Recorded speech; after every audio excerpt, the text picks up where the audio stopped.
Во време на распишани избори во Централниот регистар е извршена промена на директор на Демирхисарската гимназија Крсте Петков Мисирков.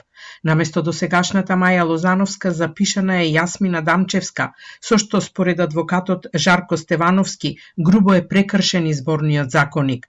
Промената е извршена откако битолското обвинителство ги предаде училишните печати на СВР Битола, кој пак и ги врати на општина Демирхисар, а градоначалникот на новоименуваната ВД директорка.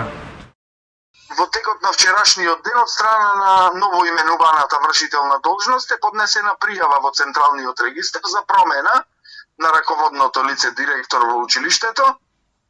Приложени се двете одлуки од градоначалникот за именување и за разрешување, иако останува непознато како Централниот регистар ги спровел таквите одлуки, ако се има во предвид дека член 8а од изборниот законник предвидува сите постапки за именување и разрешување да бидат ставени во мирување до завршување на изборите.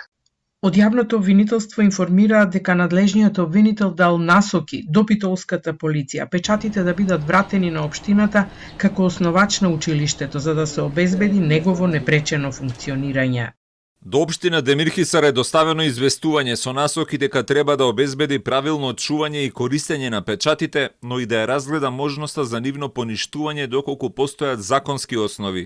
Но Стевановски најави дека утре ќе поднесе представки до антикорупцијска и до државната изборна комисија, а од обвинителството ќе побара одговор врз основа на кои овластувања обвинителот ги предал печатите на општината.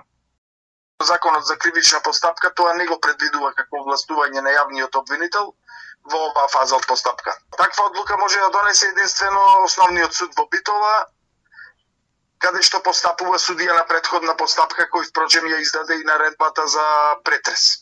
Пред неколку дена Стевановски поднесе кривични пријави против 6 службени лица, градоначалникот на Демирхисар Никола Најдовски, просветни и полициски инспектори, обвинувајќи дека организирале незаконска смена на Лозановска со цел партиски вработувања.